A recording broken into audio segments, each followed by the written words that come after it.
Hello, everybody. Welcome to Nintendo Dual Screens episode 115 for the week of September 9th, 2019, sponsored by MeltedPins.com. I'll tell you all about that later. I am super jazzed. I am a really, really excitable Stephen Fontana. And with me, as always, each and every week, never fails, he is Andy Asimakis. How are you, Andy? Yeah. Oh, there you go. Let me answer your question. I don't know. Does it? Oh, shit. Oh, there you yeah. Mine is seltzer. Sorry. We're all just buddies.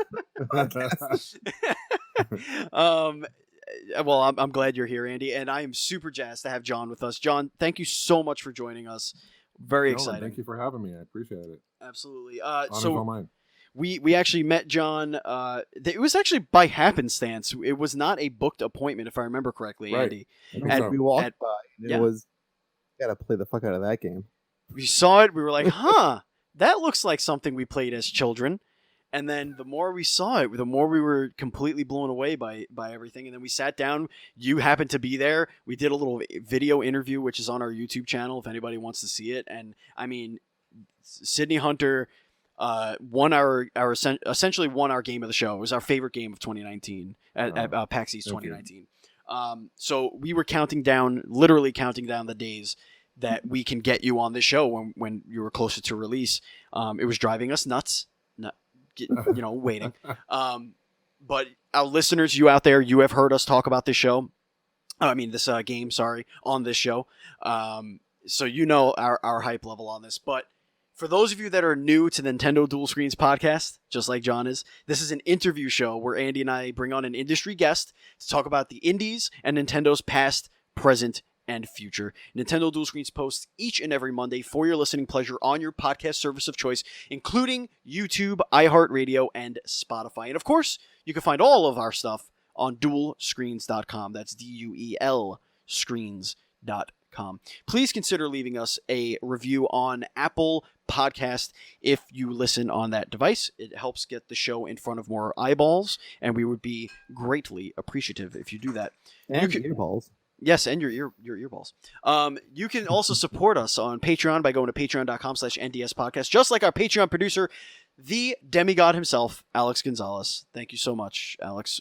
We cannot continue to grow without all of your support, so please head over to Patreon and consider backing us for as little as $1. And that $1 gets you VIP Discord access, where we talk to devs just like John. We talk to each other. We hype each other up. We tear each other down. It's a great place to hang out. I love the second part of that. Yeah, we really rip into each other. It's a really great community. We're really playful. We love each other. We have a great time in there. When I say VIP, only members of the Patreon are invited to the Discord. So it's really only the hardest of the hardcore listeners are in there. And it's only $1. And it's only $1. And not only that $1. Exactly. That $1 actually gets you more than just the VIP Discord access. It also gets you one free episode free. One episode. Keep saying that. It's not free if you're paying $1. One bonus episode every month where you vote the topic that we discuss. So, and that's exclusive to Patreon as well. So we greatly appreciate all of your... if this cat is nuts, Andy. One of the kittens is out of the bedroom because she was hungry, and she is absolutely crazy, just chasing things all around the place. Get her out of there. Get out! All right, before we get into the lead story, which is all about Sydney Hunter, which, my God, I cannot wait to get into. John, before we get into the Nintendo News Report, which there was a Nintendo Direct, we have a lot to talk about. Before we get into any of that stuff, we're going to get into everybody's very favorite segment that I like to yell on the show, and that is the Nindies of the Week! Andy, it's time for the Nindies of the Week. What you been playing, bro? So Steven, a lot of great games came out recently. And I know you're like me, where I have a backlog that's essentially bigger than Bigfoot's dick at this point. Yeah. And yet I'm playing a game that I beat 20 years ago. Oh, okay. I've been playing Final Fantasy VIII for the first time. But aside from that... That ain't no Nindy! Aside from that, I've been playing a game called Heave Ho. Ooh, I've heard good things about this game. Yeah. Expound. It's a 4-player game where you have to not fall to your death, and you essentially have to swing from one player to the other because you're all kind of connected together, and you're just like lobbing everyone across the screen, trying not to die. It's like it uses like ragdoll physics and like it is such a fun party game. Yeah. The body parts are mapped to different parts of the controller, right? Is that right? Like, it's also published by our favorite people, Devolver Digital. Devolver, guys, stepping up again. Yeah. The craziness. So normally this is when I ask our guest if they've been playing any indies, but you have an indie coming out this week. I do Thursday. I assume you're not playing any other games right now. It's been crazy busy, so you probably assume correctly. I did download a game called Eagle Island. Ooh, oh yes. Yep. We had what's his name? Wow, damn. Ryan. Who was it? Nick. Okay. We had Nick. Okay. Yeah, it's a good game. I like the unique like attack mechanic where you throw the owls. So chuck a bird here and there. I'm not too far into it at this point, but I mean, it just looks beautiful and it's my style game, so it's great. Yeah, Andy was a big fan. He wrote a review of the game on dualscreens.com. If you want to check that out, listener, go ahead and do that. So my indie of the week is a game that I really wasn't expecting much out of, but I wound up making our very first play video of this game, which is Wispy and the Lost Atlas. It is a simple 2D platformer action game. Very, very simple. I think there's only 5 levels. And that's based on percentage of completion after beating 3 levels. It was at 60%. So I'm only assuming that there's only 5 levels. Super simple. It's kind of like it has the look of a Kirby game, an 8-bit Kirby game, and it kind of plays like you would expect a Mario to play in its enemy designs, its platforming mechanics, and you have a whip mechanic, believe it or not. What's it called? It's Wispy with 2 E's and the Lost Atlas. So if you go to our YouTube channel, which is you can find it, or you can go to dualscreens.com, you could find it. It's the last video that we have up there. Very, very charming. It was made by one dude. I think Daniel something. I'm gonna blank on this because I'm a bad host. I probably should have had this prepared. But it was actually provided to me from Blowfish Studios. They published the game. Yeah, I didn't put it in the show notes, so I don't have. It was Daniel something. Daniel Ramirez, I think. Daniel A. Ramirez. That sounds right. So it sounds like it was one dude that made it. It's very charming. It's a lot of fun. The boss battles are really cute. They're kind of like what you would expect from a platforming game. So if you're looking for something quick, something light, something to kind of cleanse your palate from the more big budget AAA stuff out there, this might be something that you'd be interested in. I mean, the levels are pretty short. Maybe 5-6 minutes a level. You're in and you're out. Boss battles, like I said. But I recommend it. It's fun. So it's a short game, but kind of a short and sweet. Yeah, short and sweet. Get in. I mean, it was clearly somebody who really wanted to make a video game, poured their heart and soul into this thing. The sprite work is it's simple, but it's beautiful. Like the colors are bright. The animations are really good. The opening cinematic is super simple. It really does remind me of just booting up, taking a chance on a Super Nintendo or a Nintendo game, and just seeing what happens, and being pleasantly surprised. So cool. Check that out. All right, so that takes care of the Nindies of the week. So that's what we're playing now. I did it twice. I did it twice, Andy. I hate you so I'm really jazzed today. I don't know, man. This week has got me. We had a great pre-show. We did have a great pre-show. We got beers, so I'm in the zone right now. You're in the zone. I'm in a good place. It's a good place. All right, so that's what we're playing now. But what could we be playing this week? We have there's just so many games, Andy. City Hunter done. Move on. Moving along. All right, so real quickly, we're going to go down the list to tell you what's coming out this week on the Nintendo Switch, and this is via Nintendo.com. So we have Blasphemous, which looks absolutely terrifying. Oh, yes. Or Blasphemous. I don't know how you would pronounce That's it. the one. We have Andy's favorite game, Gun Pixies. Love it. I'm just assuming you're shooting panties or clothing Is off it anime of. titties? Yeah, it's Sounds probably. great. It's $50, so I can only assume you're shooting clothing off of anime. Damn, that's some pricey anime titties. Yeah. Throne Quest Deluxe. The Sinking City, I've heard some really good things about as well, and that is also $50. Then this little game, never heard of it. It's called Sydney Hunter, the Curse of the Mayan. Maybe we'll talk about that a little bit later. I don't know. Maybe a We'll little bit. I heard it sucks. I heard it's terrible. Heard it's just awful. The 10th Line Special Edition. That actually, the cover of that looks really intriguing to me. I'm gonna open that up and while that's loading. Ritual Sorcerer Angel Space Intervention. Huh. This is on 3DS, Andy, and it's 99 cents. Space Intervention. Are they charging you by the letter? Andy. Of that title? If this is an intervention on like a Space Invader, I need to open that. Okay. Super Dodgeball Beats is coming out this week on Switch. That looks interesting. Battle Supremacy Evolution. Got some buzzwords there. Star Wars Pinball coming on the 13th. That isn't. I didn't know that was a thing. Exclusive tables on that apparently for only on the Switch. Interesting. I had no idea that was coming. So, have you guys played it? Have you guys played any of the tables before, like on other platforms or? No, I haven't. Yeah, it's pretty cool. If you're a pinball fan, it's definitely worth checking out. What's it retailing for? Yeah, I don't know what they're. Oh, that's beautiful. They're charging $30.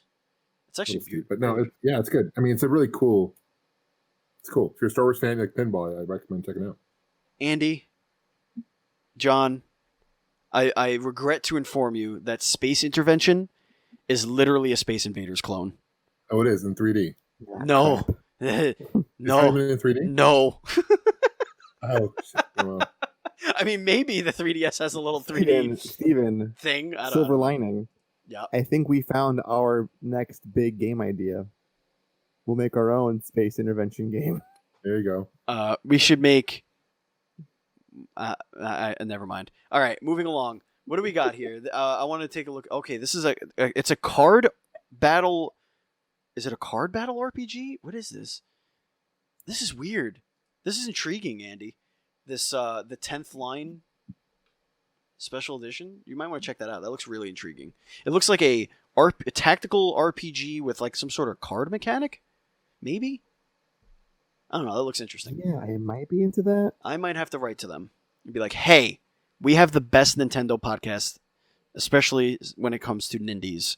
You should listen to us. Atomic Heist is coming this week as well. Chop is coming. Daemon Ex Machina is coming this week. That's on Friday as well.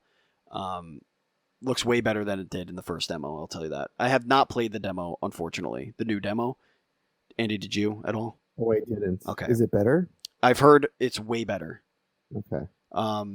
Ellen.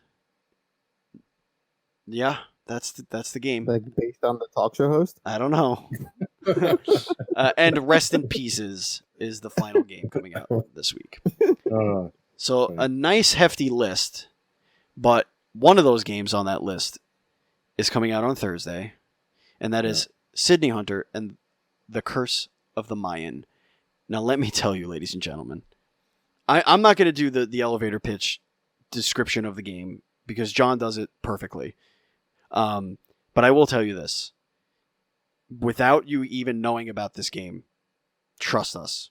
This is the NDS podcast seal of approval, that of all seal of approvals. Now, John, tell us about this beautiful. Tell us about this beautiful game. You're welcome. Thank you. Well, the best way to explain Sydney Hunter would be it's our love letter to retro gaming, right? So it's like Mega Man, Castlevania kind of gameplay, action platformer with a lot of Easter eggs, Zelda 2, Mario Brothers 2, DuckTales, just games that we grew up playing that we pay homage to. Definitely not a ripoff, but homage to. And we just wanted to create kind of unique story. And those who play it, like, wow, this is kind of a cool like throwback to the old school. Granted, there's been a lot of like 8-bit platformers for the Switch and other platforms, but this one's a little bit different. This is our love letter. You can tell. So the thing that stood out to me really, like when we were at PAX East, as you know, you were there. There were a ton of 8-bit, 16-bit sprite-based games. Yeah. One of the things that really stood out to me, first of all, was was what I would think of as a perfect marriage of the two genres of the Metroidvania and the Mega Man boss battle sort of mechanic. Like that's number one. That's the first thing that stood out to us. Like, and I remember Andy getting a good 4-inch Woody with that boss battle. On a good day. Yeah. And which boss battle was that? Was that one of the gods? It was the first one that it was the god. Okay, the Jaguar god. Yeah. The Jaguar. Yep. Yeah. Cool. So there was that, and then for me, and this is probably the most important to me, is it felt like muscle memory. It felt like something I had done thousands, if not millions of times. It felt that comfortable. And the first question I want to give to you about this game is how important was it to you to make an authentic 8-bit love letter video game? Extremely. I mean, I don't know if you guys know much history about Collector Vision Games. We've been making games for over 10 years. This is our first game on modern platforms, but we started off making ColecoVision games. I don't know if you know the Coleco. Oh, I know. Oh, yeah. We've heard. Hence why we're called Collector Vision. It's a play on words with ColecoVision. So the ColecoVision was my very first system growing up as a kid. I have fond memories of it. A lot of great arcade ports. So we've made over 100 ColecoVision games. We're actually one of the only companies in the world that actually owns a ColecoVision cart mold, so we can make our own carts. Oh my god! So we've made City Hunter for the ColecoVision, for example. It's a different game. It's called City Hunter in the Caverns of Death. So this is a series of City Hunters, but this is the first City Hunter on modern platforms. So we've made games for NES, Super Nintendo, Genesis. We just came out with City Hunter for the Sega Master System. Just came out. So we know the limitations of these systems, right? So when this project started 5 years ago, believe it or not, it was supposed to be an NES game. It was like, we love like Montezuma's Revenge and those style games, like Rick Dangerous, whatever. And we wanted to come up with a kind of a clone, come homage to that, and it just evolved. And like, got to the point where like, okay, we just couldn't fit all this memory into an NES card, so that we decided to switch over to Unity and release on modern platforms. But having done that, it was a pain in the ass because we had to change the aspect ratio, right? Because the NES is 4:3 and 16:9 is what modern platforms are mainly used to. It would look weird playing 4:3, I think, on a on a TV today. People are like, "What is that?" Because it'd be all those black walls, on the side. So anyway, so that's kind of like, we have the experience with the modern games, if that makes sense, or the old school games, if that makes sense. So having grown up playing old school games, we wanted to create a game that kind of gears towards the retro audience, but those who can play now and maybe didn't play the retro games would still have fun playing as well.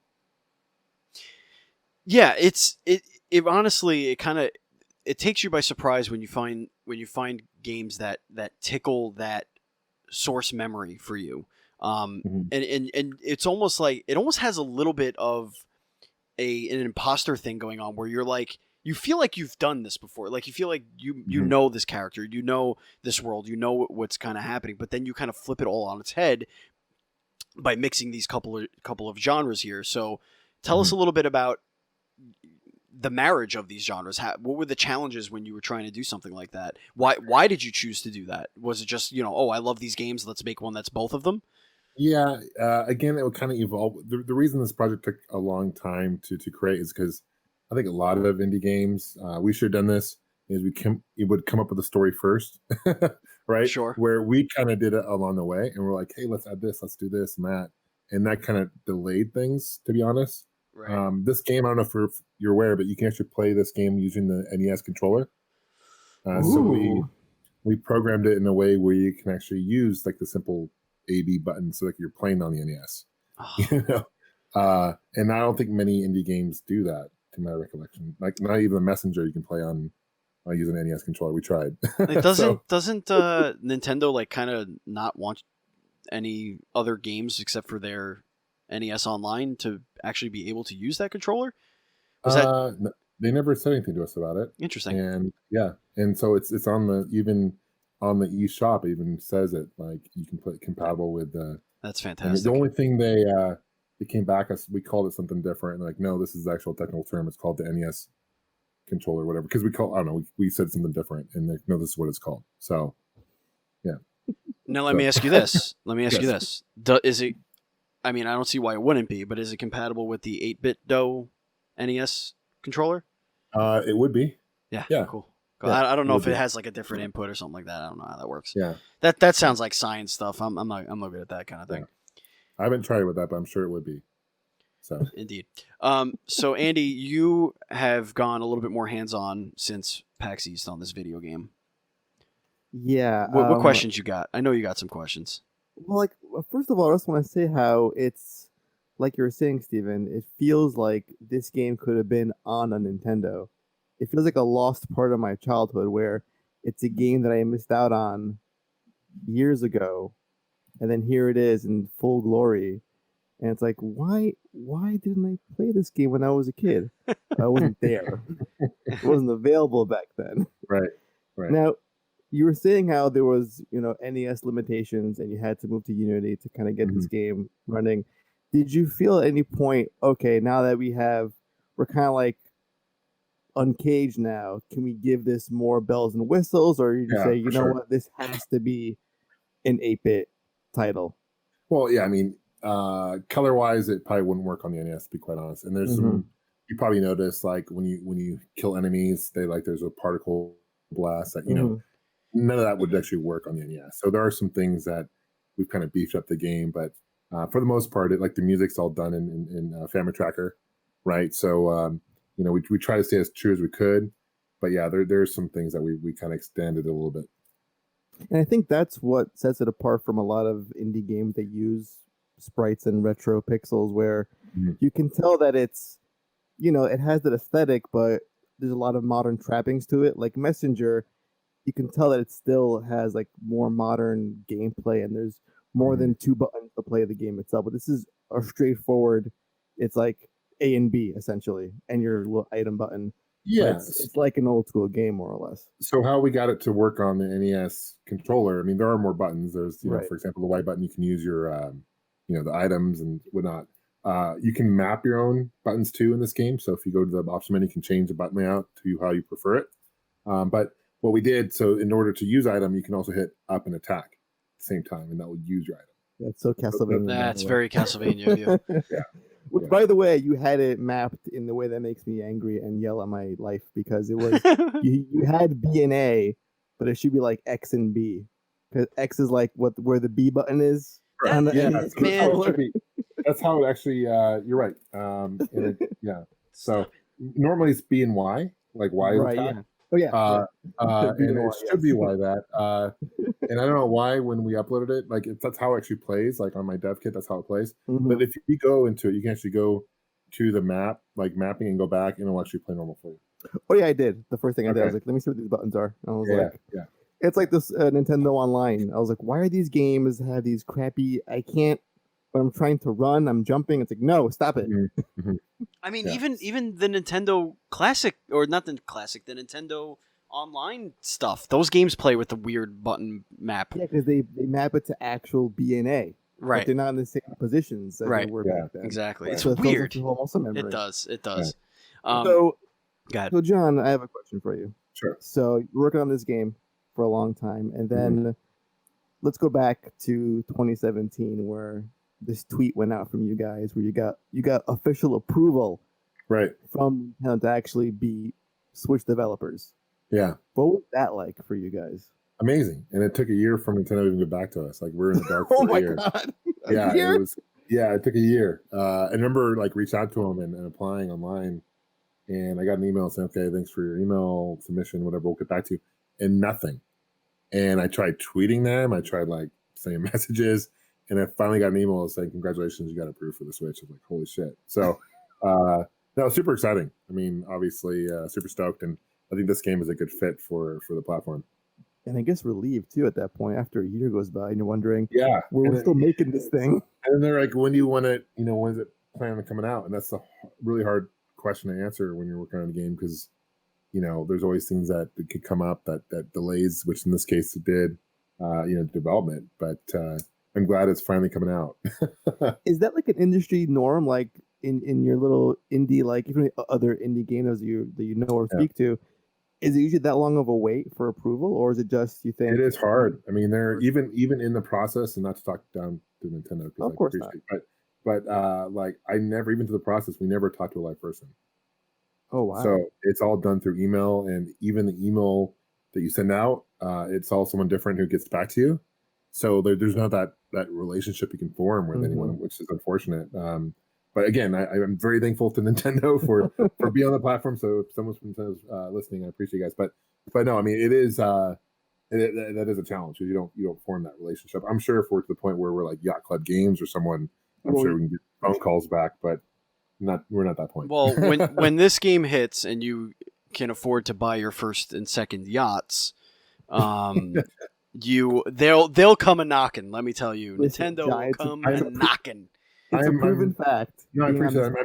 I'm really honest. I'll say very humble that you guys think the game's great, and that's awesome. I'm so thankful, but I'm really nervous about this game. I don't know. It's like because we are all independent. We all have full-time jobs. There's only 5 of us work on this game, right? So we've put our sweat, blood, and tears into this project, and it's really cool to see people like love it, and that's awesome. But we don't have the marketing dollars to we don't have the digital revolver behind us to push it. You know what I'm saying? So it's like I'm reaching out to press, and no one's heard of this game, so it's very nerve-wracking because a lot of people don't know about it. So I really appreciate you guys taking the time to talk about it. If I'm lying, I'm dying. I will shout about this friggin' game from the mountaintops and personally sell copies of this game for you because I believe in it that much. I'm telling you, I really do. I think, and you know what? It goes to show that not every great product has this machine behind it that could get it in front of the eyes. You know what I mean? Like that's what we love about this show and why we do this show, because we realized going to way smaller events than PAX East, but going to events and meeting teams of devs that are 1-2 people, and that they could have a fantastic game, right? Mm-hmm. They designed this game, and then 2 major publishers, right, come out with a game very similar. They each come out with a game similar. Now all of a sudden they're the third game, and they don't have a voice. They have nowhere to tell people about their games. They have their demo or whatever on itch.io or whatever hell it's called. Right. They have all that stuff. We want to be the place where those developers could come on and they can talk one-on-one with and they could feel in an intimate setting where they don't have to bite their tongue because they don't work. They're not part of big publishers. Most of them. Right. Some of them are. Right. Some of them have Devolver behind them or whatever. But for the most part, they're people like you or people who make a game just by themselves in their spare bedroom or their parents' basement. We've had all sorts of different walks of life that make these games, and that's what we love to do here in Dual Screens, is highlight games like Sydney Hunter, because I'm telling you, you should be up there. This game should be in the conversations with a Shovel Knight, with a Messenger, with a Moonlighter, with a Bastion. Wow. It should be up there with these games. Thank you. I strongly believe that. Thank you.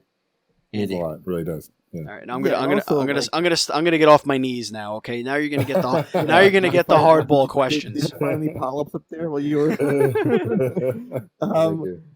And also a game like this, because a lot of people will see retro sprites and say, "Oh, it's just an old school game." I can.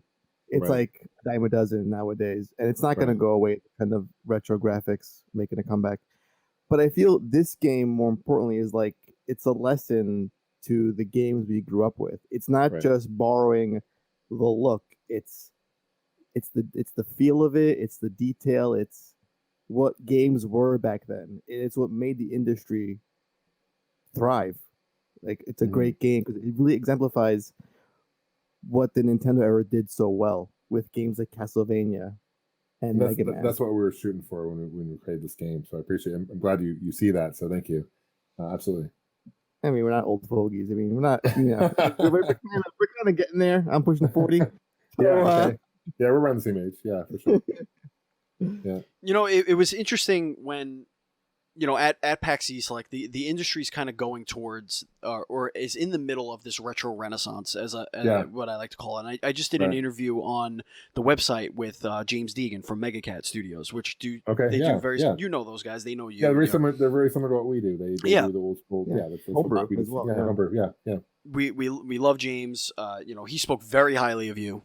Just awesome. to let you know, we go back and forth with them quite often. But we're kind of in the middle of this retro renaissance where it seems like every kid that grew up with a Nintendo or a Super Nintendo is now of the age where they could start making those games. And it's kind of funny to me that you see those 30-something-year-olds, 40-something-year-olds going back to that time instead of learning the newer technologies or whatever, but you also have the perfect marriage of the new sensibilities with the old school gaming. Like, if I was making a Castlevania game, the first fucking thing I would not do is map up an action to throw an item. That's like the first thing I would get rid of.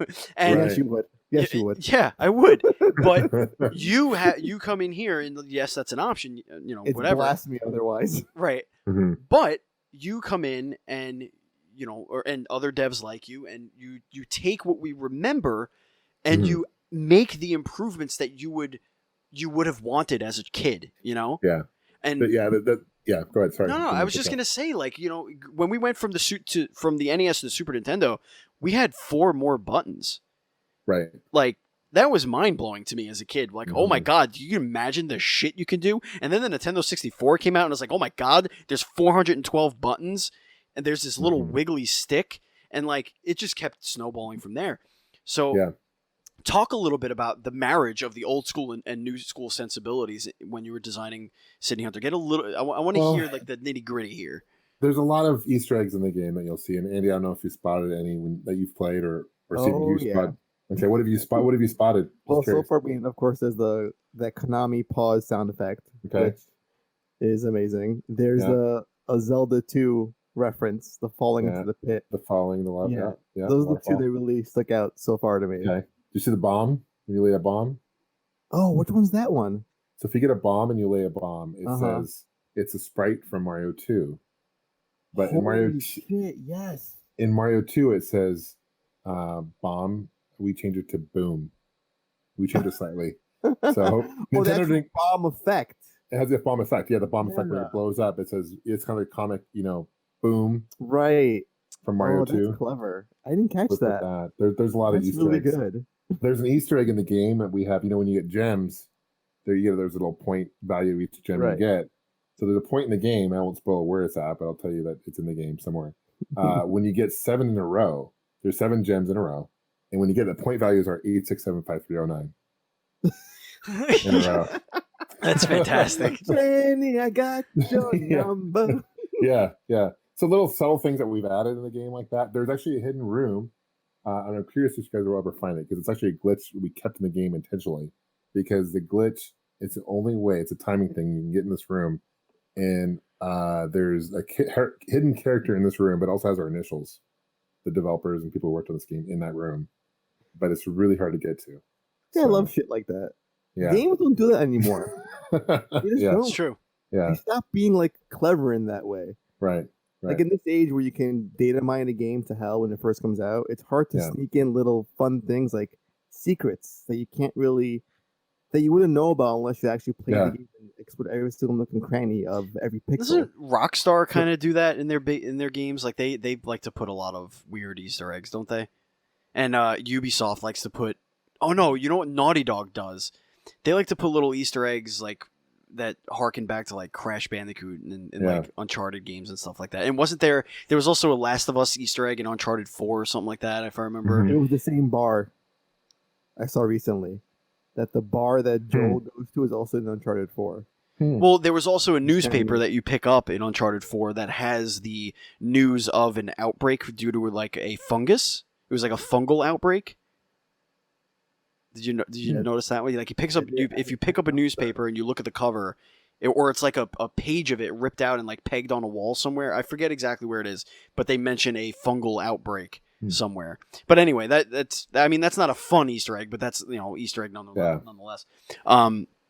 what's interesting when we were come up with a name for this, because we actually came up with a name before we came up with a story, to be honest. So the story kind of had to fit the name. So it was kind of, which is not a very smart thing to do if you're doing game design, by the way, because you're like, okay, we got to figure out how does this curse fall into the story, right? It ended up working out, fortunately, but it was a clone of Montezuma's Revenge, and that's how we got. It was actually initially called Mayan's Revenge. That's the initial title of this title, and so we changed it. No, let's call it. It's too similar to Montezuma's Revenge. Let's call it Curse of the Mayans. That's what was the initial title of the game was, and we realized that they're actually technically Mayans is not technically correct because, and then so we changed it like to Curse of the Mayan, which is funny because we come to find out later that that's not even technically correct because Mayan is a language, not a group of people. It's actually Maya, right? Interesting. So yeah, so I think most people don't really catch that. They say Mayan all the time, but it's Maya. Like when you're talking about the Maya culture, you're talking about the Maya or the calendar. Maya calendar. It's actually you're supposed to say Maya calendar, not Mayan calendar, which is interesting. So you're like the Dave Chappelle of game developers. Dave Chappelle will write a punchline first and put it into a bowl, right, and then he'll work a joke from that at some point. Right. So we make fun of ourselves in the game because we call ourselves out in the game. Like who would call the game Curse the Mayan when that's not, So like at the very beginning of the game, you may notice like if you play it, like we kind of poke fun of ourselves because at that point it was too late to change the game to Curse of the Maya, which is technically should be called Curse of the Maya. So once we found out that, we're like, oh shit, what do we do? We'll just leave it and make fun of ourselves and call ourselves out. That would drive me crazy. Like, oh shit. Yeah. I think most people say Mayan anyway. People don't. Oh yeah. But yeah. Mayan's a language, not a people. I mean, we just learned that today on the podcast. So. Right. Indeed. Yeah, but we did a lot of research on the Mayan culture. Did I get Maya culture? I didn't fuck up there. We did a lot of research on the Maya and just like the gods, and a lot of the sprites that you see in the game are actually from actual Maya architecture, and the gods that you fight are actually Maya gods that they believed in. The whole story's based on Maya mythology, all that good stuff. So, what was the most interesting Maya fact you came across in your research? Well, I mean, they had like just they believed in all these gods, which are interesting, right? Like Kulkin, he's the feathered serpent god. He's kind of their devil, right? He's the main guy. So if you go to down in Mexico, there's that Chichen Itza, where you can actually see the shadow during the equinox. It actually shows the shadow of a serpent going down the steps. So they were very big into that. There's a time, probably the most interesting fact to learn was their calendar. They had 365 days a year, just like our calendar, which is pretty mind-blowing because this was a long time ago before. So They knew, they traced the sun, they knew all that, right?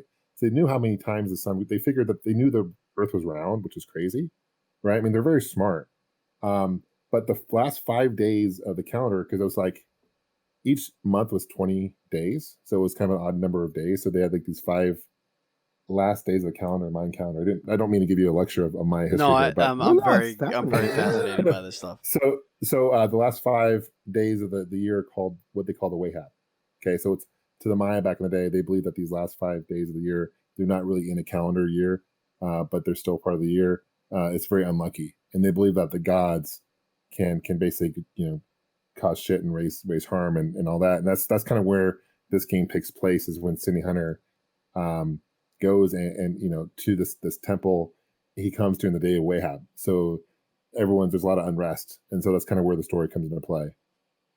I love how people without Google knew that the Earth wasn't flat. Right. And you have flat earthers walking around today. Right. Yeah. Right. Like they were amazing culture. I'm fascinated by the Maya, and it's really cool. I got an email from someone, like a Mexican government official, who actually reached out to us. He's like, "Hey, I saw your guys' preview of the game. We're excited. Let us know if Mexico can help promote your game," which is pretty cool. Fuck yeah, that's awesome. The whole country. So, the whole country is going to promote your game for you. Sponsored by Mexico, So that's fantastic. No, but no, it's cool. So I just learned a lot about the Maya culture, and some of the characters you meet in the game. Not to do any spoilers, but there's a character you meet later in the game, which is actually a really important part of Maya, folklore. So it kind of all fits. Awesome, Andy. We need to move the show along. I know. Yeah. All right. all day long. So No, it's all good. I got time. So we got- I know it's so- late for you guys, though. so Sydney Hunter, The Curse of the Mayan is coming out this Thursday on Nintendo Switch on the Yep. eShop. So I cannot recommend it enough. At the end of the show, we'll tell people where they can follow you and all that fun stuff. But Cool. this is exciting because we had a surprise Nintendo Direct this week. It was like, hey, it's coming in 2 days. And we're like, oh, crap, 2 days? What time? Yeah. Oh, I'll be on a train? Great, thanks, Nintendo. Doing The that worst. every fucking time. It's either 9 a.m. Right. for us or 6 p.m. What Right. is that? Right. They did Right. one. They did one recently at 5 p.m. I'm like, no, I'm literally leaving the house. I think it was the E3 one. I was like, no, don't do that. I don't know, whatever. Anyway, so Nintendo Direct, here it is. We did the thing. We had a bunch of shit announced here. Andy, do you want me to just go down the list and then we'll just pick a couple highlights to talk about? Yeah, sure. All Go right. for it. A lot of So stuff. we opened up with Overwatch, to literally no one's surprise. Right. It was leaked, and there was some merch apparently. Yeah, So there's some merch that went up and then was Ta-da! abruptly taken down. So that's coming October 15th. Interesting to see, and that's the complete full on whatever edition. And I think they said it was $40. So I haven't been able to was that find. confirmed?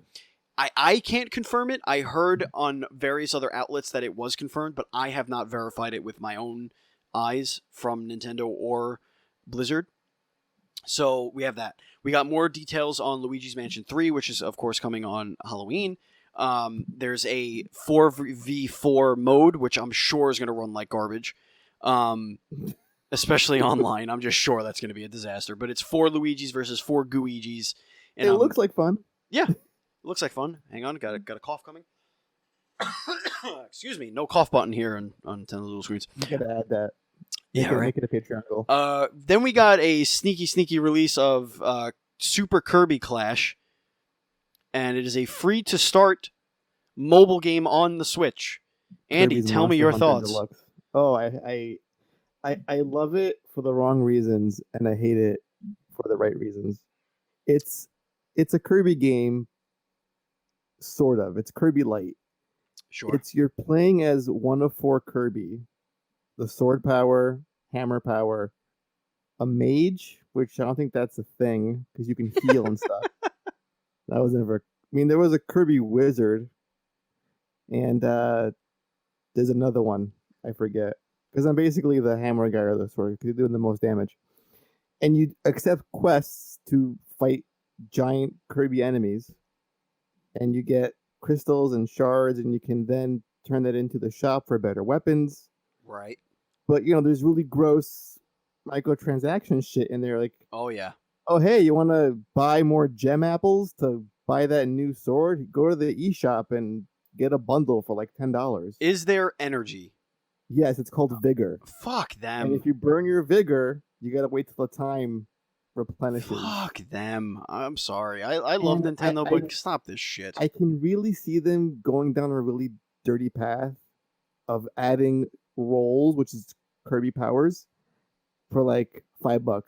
$5 Oh, for the it's gonna Kung Fu happen. power. You know, $5 the for Rogue. the stone power. Yeah. Yeah. So I can see that, and it's I don't know. Kirby deserves better than this. He really does. John, you have any thoughts? About the new Kirby game? Yeah, the free Kirby game, or any of the 3 that we mentioned. I haven't seen much on it, to be honest. My head's just been crazy busy this week. I haven't seen much, to be honest, on it. So to say one thing or another. Well, speaking of the retro renaissance, we have a Trials of Mana remake coming out. That is coming out next year, April 24th, 2020. Return of the Obra Dinn, a fantastic indie game, is making its release this fall on the Nintendo Switch. If you don't know what that is, just give it a Google. Don't watch any video. Just look at, just go in blind. Just go in blind with it because it's a really cool video game. We got the official announcement of Town, which is now called Little Town Hero, and they showed a little bit more about this game, and it's kind of interesting, Andy. Yeah, it's not a Pokemon game, that's for sure. Yeah, I mean so you're this the little hero dude, and monsters attack a town, and depending on where they're attacking, like as far as this is what I understand, you go to that area and you fight with the townspeople as kind of like your party, but but it's only the townspeople that are in that vicinity of the monster. So like if they're attacking the shop or whatever, you go there and the shopkeeper comes out, joins your party, and then like maybe like a passerby or whatever. Like that's what it looked like to me. But it looks like a turn-based RPG with an abilities wheel, and like the abilities change based on the party that you're with. So I don't know. It looks interesting, but I am still very much on the fence until I see a little bit more of a deep dive. But this is coming this year. I know this is coming out next month. It's coming out October 16th. I thought it was more like a 2020 game because it was like, oh, we have Pokemon this year, but here's our next title we're also working on. But this comes out before Pokemon, so I'm wondering how polished is it, how much depth it has. You know what I honestly think, Andy, and I don't know, maybe John, you would know from like development cycles. I have a feeling this was in development before the Switch Pokemon. Like that's probably that could be the case. I think they were working on this for a while, and then when Nintendo said, hey, we want you to do a Pokemon game, they said, well, we have to release this first. This is a project we were working on for a long time. We love this project. We want this to come out first. And I think that's why. And they probably are, I don't know, I feel like it was probably supposed to come out next year, but they wanted it to come out before the next Pokemon, so I guess, I don't know, it's still coming out so close to Pokemon. It could be like Game Freak B Team that did this while they're working in tandem with Sword and Shield for I don't know. Switch. If you listen to the internet, Sword and Shield is made by the B Team. Oh, okay. All right, we got Animal Crossing New Horizons details. This is coming out March 20th still. They didn't change that, so that's good to know. It looks good. It does look good. I don't know how I feel about the whole camping thing. I kind of like houses. Really? Oh, okay. Like the pocket camp thing kind of ruined it for me. Are you an Animal Crossing guy, John? To be honest with you, no. Yeah, but, neither am I. Yeah, but I was hoping this would be the one. I mean, I'm gonna try it, but I don't know. Just something seems a little bit not Animal Crossing to me. I don't know. We'll see. Mm-hmm. What are your thoughts, Andy? I mean, listen, I'm not a huge fan of the franchise, but it looks good. The 10 thing, it did throw me for a loop when I first saw it, but I don't know. This is a huge IP for Nintendo, so they really can't fuck it up. Right. After we got that horrible mobile game from them. That's true. Yeah. So I have faith. It's been a long time since we got a proper Animal Crossing game, so I feel confident it won't be a complete flop. Yeah, no, I don't think it'll be a flop. It just seems like wasn't the cool thing about Animal Crossing like you have this house that you decorate? Like I feel like decorating a tent. That's like the core thing. I mean, obviously you're gonna upgrade. You're gonna go from a tent, maybe get an RV at some point. You know, shit like that. I mean, I can. In the woods. Yeah, a little shack, a little log cabin. I don't know. Maybe I'm just thinking too much about it. A ski lodge at some point. You never know how it's gonna go down. Things got a little scary here, Andy, because this is my favorite thing of the whole freaking direct. Deadly Premonition. Yes. 2. Yeah. What? Oh my god. Like what? A blessing in disguise. You got the first game. It really was. You got the first game, a port, which is one of the cheesiest, the hammiest dialogue delivery ever. It's like House of the Dead level bad of dialogue and delivery. Is it as bad as a Jill sandwich or Jill, the master of lockpicking? Oh, there's a thing about a sandwich in this game which you have to see it for yourself. You have to see it. So we got a port already out now on Switch, and a part 2, which came out of nowhere. Yep. I mean, this fills the void of games like Silent Hill, like a classic survival horror type throwback game. And it's back, baby. You know what's back, Steven? Doom 64. Holy shit. Yeah, I saw that. It looked good. Yeah. Yeah. For the original N64 one, right? Yeah. Yeah. Wow. That's coming out November 22nd and out Star now. Wars Jedi Knight too. Yeah, we're conveniently skipping over Divinity Original Sin 2 Definitive Edition, which is out now as well. And they actually, believe it or not, they actually gave me a code to that, so I'm actually playing that right now. And sounds like a first look. Divinity Original Sin 2 is a good game. It is fucking deep. It is deep. You could Did you play it for Switch? Yeah, I played it. How does it feel? How does it look? It plays and looks beautiful. It plays great. like Divinity Original Sin 2. Like there may be some concessions using a controller. I've never played it with a mouse and keyboard. I imagine clicking with a mouse would be a little bit faster and a little bit easier, but it's a slow-paced combat game. It is a menu. You're going in the menus. You're plotting out your moves, kind of thing. XCOM-ish type combat, kind of thing like that. So no touchscreen. I did not play handheld. I played docked. Maybe it has it. You never know. I will. I'll check it out. That's part of the whole deal. So yeah, Star Wars Jedi Knight 2 Jedi Outcast is coming on September 24th. So that's right around the corner. We had the Assassin's Creed Rebel collection, which is actually really exciting because it's got Assassin's Creed 4 Black Flag and Assassin's Creed Rogue, and Black Flag is number one, absolutely my favorite Assassin's Creed game. Now, full disclosure, I did not play. Not Origin. Wait, is it Origins? Is that the new one that's out now? The latest one? Origins was the one in Egypt. This one is crap. I should know. It's another one with an O. It's set Odyssey. In Greece. Odyssey, there it is. So yeah, Assassin's Creed Odyssey I hear is very, very good, but Black Flag was my absolute favorite. And Rogue I didn't play because that was the one that came out on PS3 when Syndicate came out. Was it Syndicate? Yeah, I think it was Syndicate. Came out on PS4. It was like when they released one on each console. So I'm excited to maybe I'll jump into that. The Witcher 3 Wild Hunt, they showed more of that, and that's coming out on October 15th. And then Dauntless coming this fall or winter. Might be winter. Sometime this year. Yeah, which is exciting. That's the Monster Hunter Lite free-to-play game that I've been trying to get Andy to play with me on PS4. A lot of fun. Borderlands 3 now, bro. I know, it's coming. There's a lot of games to play. It's coming. All right, and then some Smash Bros. Ultimate news. We have Banjo-Kazooie was released that day, so that's out now. Cool. We got some new Mii Fighter costumes. One of them being, I don't know, people keep saying it's a meme. Wait, let's go through. We got Proto Man. Right. We got Zero. Uh-huh. There was a third one, but I think the one that everyone was like shitting their pants for was Sans from Undertale. Yeah, I don't. Yeah, Sans. Yeah, that was the one. Because I think that was like the meme. Like he was memed into the game essentially. Yes, exactly. Yeah. Cool. And then we. How many characters are there now for Smash Ultimate? I mean, there's got to be a shit ton now at this point. Characters themselves, there's 70. 70, yeah. Could you imagine being Waluigi right now, where you're still just an assist trophy in this game? Wow. And some indie game upstart character gets to be a Mii Fighter skin. Why not Waluigi? Huh? I gotta say, the model for Sans looks really good. Plus, there's a remix of one of my favorite tracks in Undertale, Megalovania, which sounds incredible. Doesn't Shovel Knight make an appearance? He's not a playable character, but doesn't he make an He's a trophy. Yeah.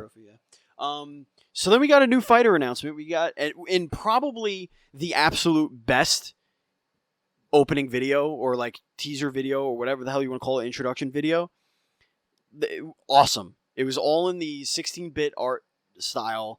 It was the envelope going through and all these different characters missing the envelope, diving after it, not getting it. But then finally it gets into the hands of Terry Bogard from the King of Fighters, right? King of Fighters? SNK King of Fighters? Am I getting that right? Yes, am I an asshole? You are. I think you mean Fatal Fury. Fatal Fury, that's what I mean. I'm sorry. King of Fighters is King of Fighters is SNK though, right?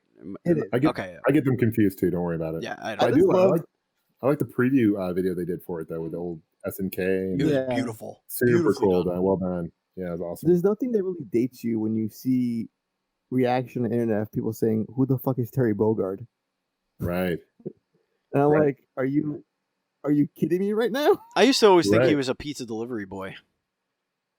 Is that weird? I mean, he's dressed like one. I mean, that's just what I assumed, that he was like a pizza delivery boy that like kicked people in the mouth. Logo on his hat. Yeah. Essentially delivering pizzas. Better ingredients, better roundhouse kicks, Papa John's. They also so that's 4 characters. There's still a 5th one yet to be released, and then the biggest news out of this is that they are going to do an additional fighter pack with 5 more fighters coming. And the little scrolling text on the bottom said sold separately. It's not part of this current fighter pack. So City Hunter's a 5th fighter. Just spoiler alert. Oh shit! No. Breaking news. No. That would be epic though. Even if he would fit in well. He would fit in very well. Yeah. He could be I like his Echo nose. Fighter, an Echo Fighter for Simon Belmont. There you go. Yes, he can. All right.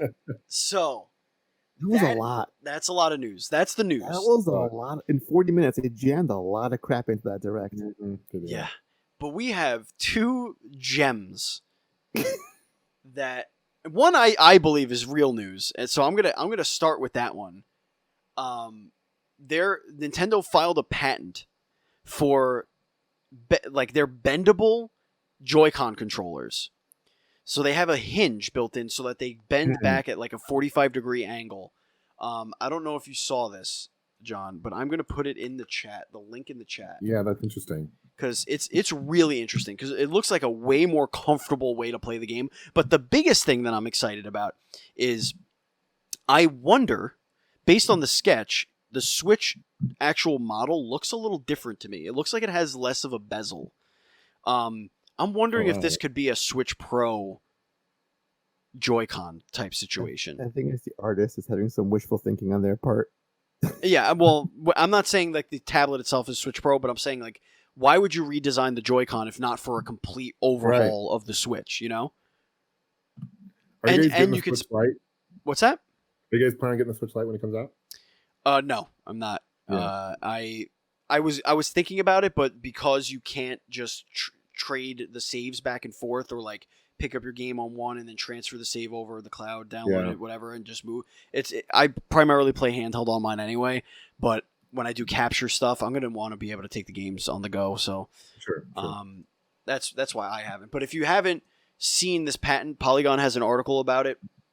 That's the best one that I've seen because it has all of the images right there on one thing that you can scroll through. But it looks cool, and they have a little design of it going in the little grip as well. So it just looks like a more comfortable way to kind of hold the controller. I don't know. It looks interesting. And now I'm going to call it. We're getting into the hype zone. Holy shit, Andy. What in God's name did Nintendo do? They drop a teaser trailer showing a new product. A new sweaty product. A new weird as Nintendo gets product. Andy, take it away. Listen, Steven, I'm not sure if you're like me, but I have a Wii Fit board that's getting really lonely in my closet. I'm sure you do. And this would be the best thing to give it some company. We have this rubber ring contraption that will allow you to utilize your Switch in the only way it was meant to be utilized. True. As a makeshift workout device. Because who wants to play games? You get a full body workout. Courtesy of Nintendo. The most important thing about this video is that they're teasing an announcement of this product on the 12th.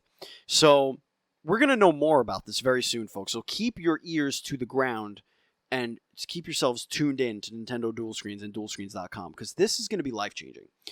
Do you see, look at this video and tell me that those people cheering on the person doing the workout are not absolutely thrilled with their lives. Listen, guys, I just feel bad for John right now because this just took I'm watching the video. Yeah, this is taking the hype of City Hunter away. This is. I mean, you see what I'm saying? City Hunter killer. Screw that game. Look, first of all, watch the video and look how confused the first person is that opens it. They're like stretching it. They're like, what the hell is this thing? All over Madrid. They're like all over the world. Yeah, it's like Madrid, San Francisco, Japan. Sweat together. Do you remember the Fit for the Wii? Yeah, layer of hell. Well, people are calling this the Switch Fit. Switch Fit. Interesting. I think I had a fit when I saw this. Like, but who works out with people cheering you on like that? I don't get it. Like, this is so unrealistic. I need that. I desperately need that. Also people that are in pretty much good shape as it is. This is going to probably kill me. What is that workout we're device back that you like actually. shake, like a big dildo that goes back and forth? You know what I'm talking about? The weight. Shake weight. Shake weight. Shake weight. That kind of reminds me of this, dude. Like, it's Yeah. just awkward. Like, So look, just resistance and positioning. It's You guys want to Yeah. jerk off my Switch? it's about time you return the favor. You gotta get The that high Switch score bitch. somehow. the Switch pitch. All right, Yeah. before we get into It's crazy. Wait, It's funny. what is this? That's gonna be. Oh, game of that the wasn't year even right the hype zone, Andy. I didn't even see that you put a real hype zone in. I did. You didn't read the doc. Oh, I did, but I forgot about it. Oh my god. I Okay, know. so we actually You said you have. wanted for real news. I thought the Switch Fit was hype. That's not You even the said you wanted hypiest to story. say no to me. there. I thought you were talking have about the the Joy-Con. No, you said no. You said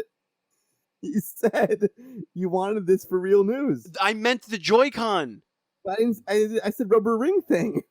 I wasn't paying attention to that. I thought you the Joy-Con. That sounds Oh my just god, like you. the hype zone's even better. Yeah. Oh my god, John. Oh This my is god, the- Andy, this please. is the real hype zone. This is that the was real that hype was zone. some fake ass shit. That was before. we double hyped you. We triple hyped hyped you. That was a fake out hype Holy zone. shit! All right, Yeah. well, get us into the real hype zone, please. Guys, in case you're wondering, during the Smash portion particularly, Sakurai mentioned playing Banjo and Kazooie on your Xbox. Mm-hmm. And when he breathed those words, Xbox became a trend on Twitter in Japan. And I think that means game over for Sony, for Nintendo. That's it.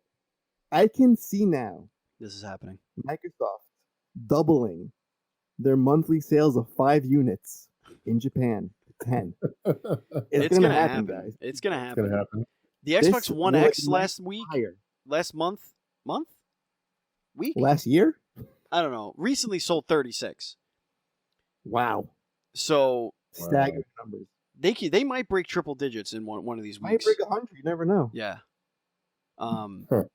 It is bonkers over there right now with Xbox trending in Japan. All because of one dude, you know? It is the spark that lights the flame to Xbox's victory in Japan. That's Indeed. it. Oh my god, I just realized I have a meeting in the morning. Oh my god. All right.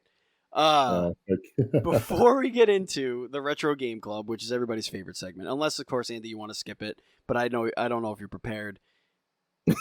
But whatever. It's your turn for a game. So no, you know what, we'll do it. I could have said no, but when you said a little snarky remark, I was like, fuck you, we're doing it. Perfect. Before we get into that, let's tell you about our sponsor. This week's sponsor is Melted Pins. That's right, Melted Pins. Melted Pins is a website by a single artist that sells unique and original tattoo art inspired pins, buttons, and more. They have canvas bags, prints, mugs, all sorts of fun stuff. The artist is Kelsey Lynn. She has done art for us on our streams, which is twitch.tv/dual-screen-streams. She's going to continue to do art for us for the podcast. She's currently working on a new T-shirt design for us. She's very, very good artist, very, very unique. So if you go and check out those awesome designs and you could buy your own. Go to meltedpins.com and use the checkout code NDSmelted. That's NDSmelted, and you get 10% off your purchase, your whole purchase, 10% off. It's huge. It's huge! Huge, Andy. You could follow Melted Pins on all social media at Melted Pins. See that? Branding, people. Branding. That is meltedpins.com, promo code NDSmelted or ND Smelted for 10% off your order. Now, Andy. It's time to get into the Retro Game Club, bro. I'm so excited for this. Here's I how think this it's a great game works. this week. John, you and me, Okay. we're a tag team. Okay. We're a team, Okay. bro.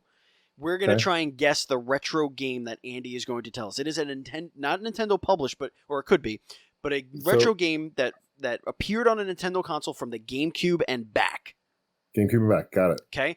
Okay. And that includes handheld devices. Now, portables or whatever you call But them. not published by Nintendo necessarily. It doesn't have to be, no, but it's a game that's played on Nintendo.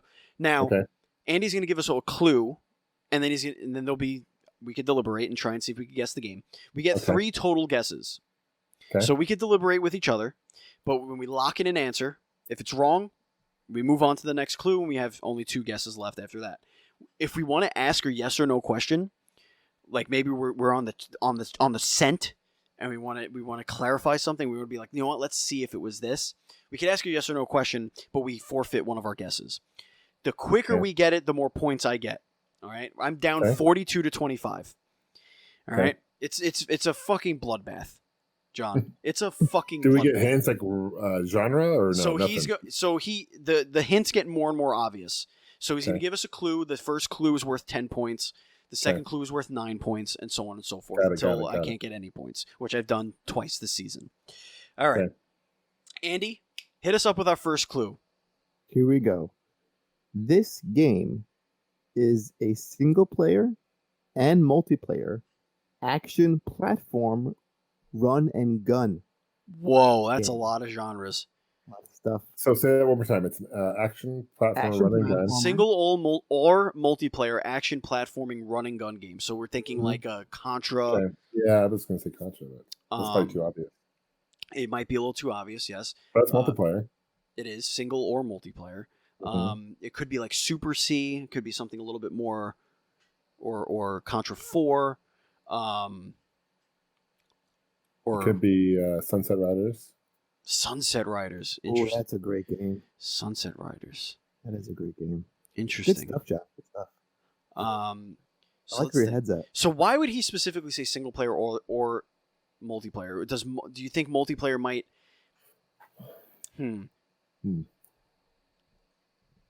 It's got to be. I'm thinking Konami. I mean, it's got to be like a Contra or something. But again, that's probably the too obvious choice. No. I don't know if we've had Contra on the show before. All right, let's get another clue, Andy. This game was released exclusively for the Super Nintendo Entertainment System. Super Nintendo. Okay, so there have been no ports, no virtual console re-releases.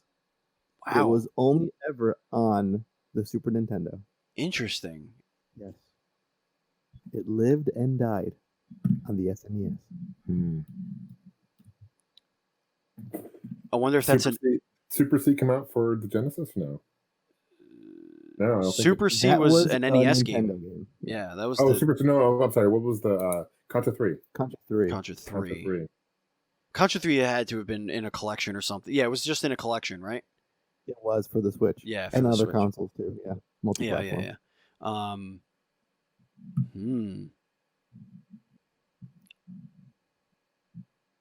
Metal Slug kind of hits, but they were all over the place. Unless there was only one of this Metal Slug. Dude, how about Super Turrican? Know that? Ooh, I'm not familiar with that. I really love where John's head is right now. Just like anywhere. It's anywhere. He's way more useful than me. Super Turrican 2, too. There's 2 of them. Wasn't there 2 of them? This is all you. You got that knowledge. I'm not that. You never played Super Turrican? I have. I have not. I have. It's a great game. Huh. Muy interesante. Mm-hmm. Indeed. Should we get another clue? For 8 points? I think we should. Okay. All right, yeah, let's do it.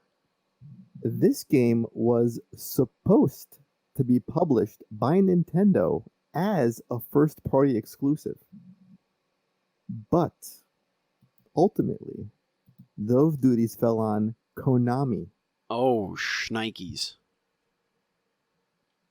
See, I told you beginning, it's gotta be Konami. You're in the right place, John. So we know Konami. Let's think. What did they do? I mean, Contra, obviously. Yeah, well, done that. I hope you're not that. Well, you might throw me a softball. It's been a hell of a season for me. Yeah, if I'm that unprepared, I might throw you a softball. True. I just hit enter. Okay.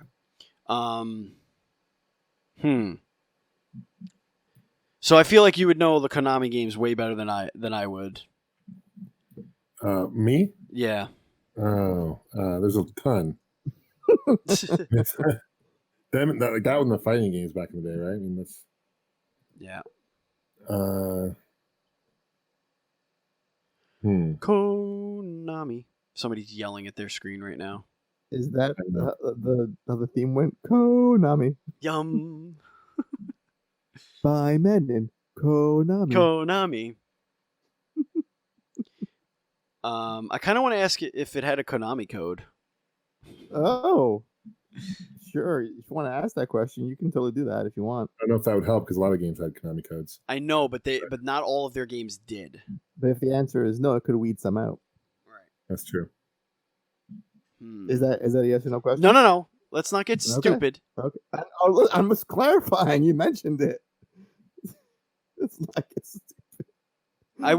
I honestly, one of the things I want to ask, what I want to clarify is if this was a popular game, like a well received or popular game, because is that how we? Some of the lesser known games are hard for me to like narrow down to. Right, but you know this segment.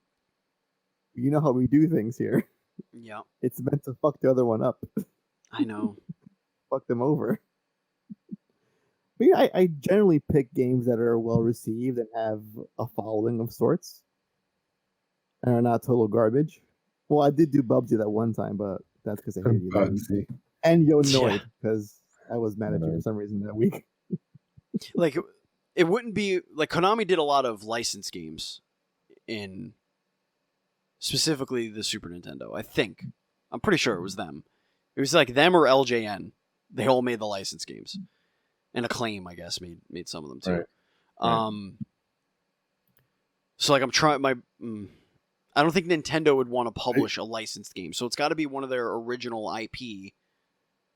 Well, they did Sunset Riders, but I think that came out for the Genesis as well, so that would eliminate that.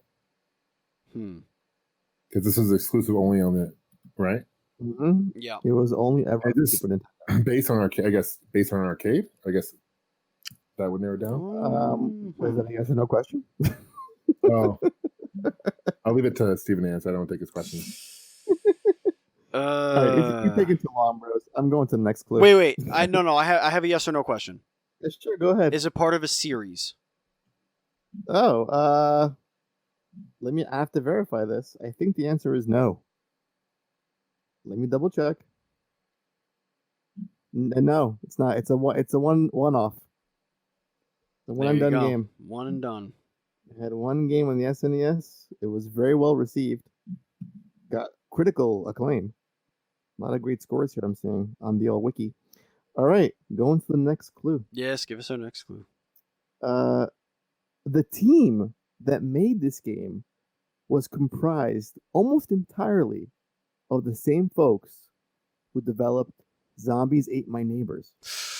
Oh, this is LucasArts. No? Correct. Yes, it was LucasArts. Yes. You have a great teammate. So if you lose, that would be a real shame for John because he's pulling the weight here. He knew Konami. He's saying LucasArts. I knew it was LucasArts. Is it Grim Fandango? Is it Star Wars? Could be. Is it Day of the Tentacle? Could be Super Star Wars. I love Day of the Tentacle. That's a great game. That was the only PC I'm just naming like yeah, good stuff back in the day. Wait, Super Star Wars? No, that would be as part of a series, I guess. Well, that would be based on a license part of a series. I don't know. Well, you don't know if it's a licensed game, do you? I don't, fucker. I don't fucking know. Okay. You could ask the question. I don't want to, because then I only have one guess. It's true. Is it? You said Run and Gun? Yes. Yeah. Okay, I think I might know where it is. What are you thinking, John? You can speak freely. Say it out loud. Metal Warriors? We could talk. Metal Warriors? Is that a guess? John, is that a guess? That's my guess. It is Metal Warriors. Get out of here. That's awesome.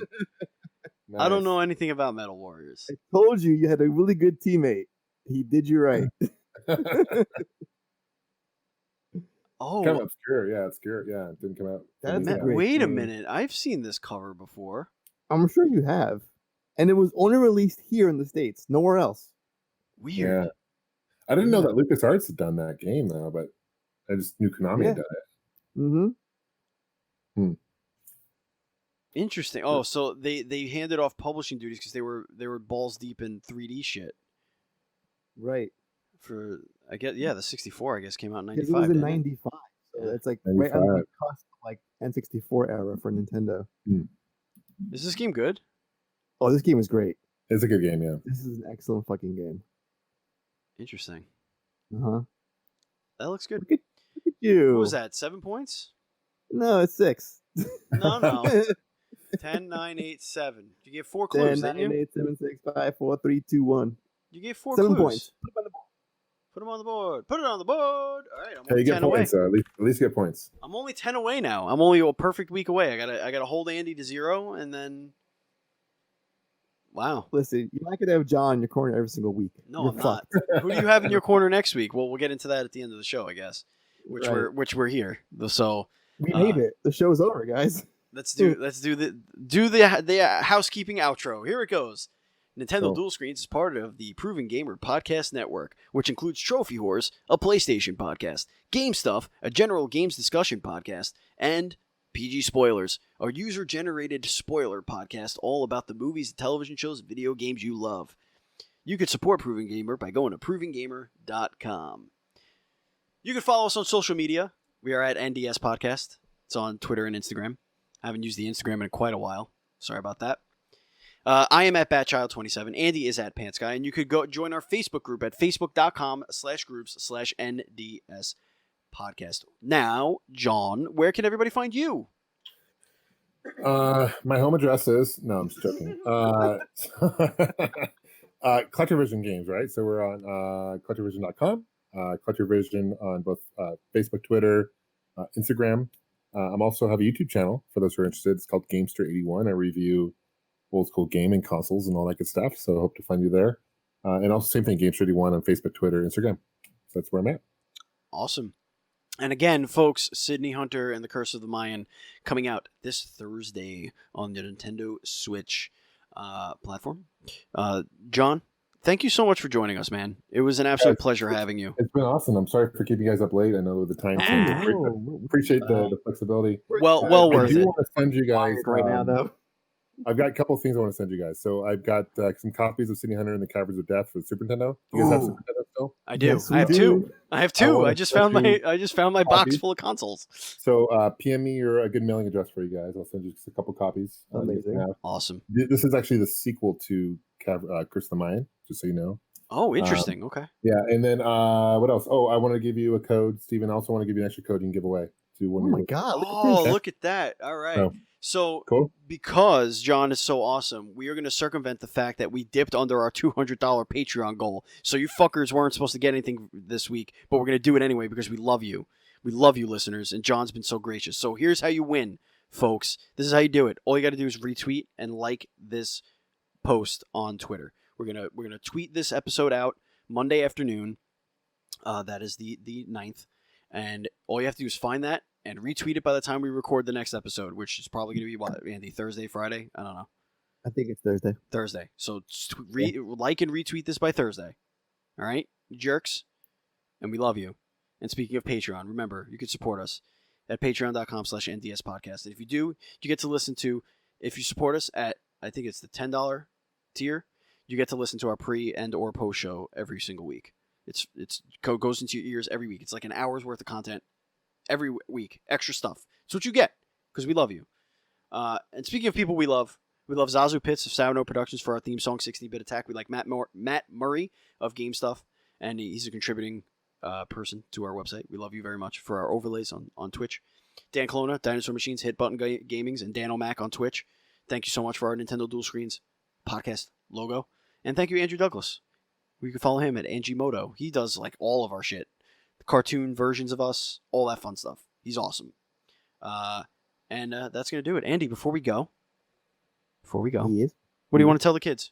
Who's on next week? Please look forward to John's review of Metal Warriors on his YouTube channel coming next week. There you go. Game 31. Yeah. Find it on YouTube. I think talking about content, Stephen. I think we're doing 2 episodes next week. Oh I'm my! excited about this. So we have Creature in the Well developer coming on the show. Yes. I think will be a much of a deep dive, like full blown into that game because it's fucking incredible. And we're getting on the developer for One Finger Death Punch 2. I love that game. A lot of fun stuff. That was in the last the Indie World Showcase. Yep.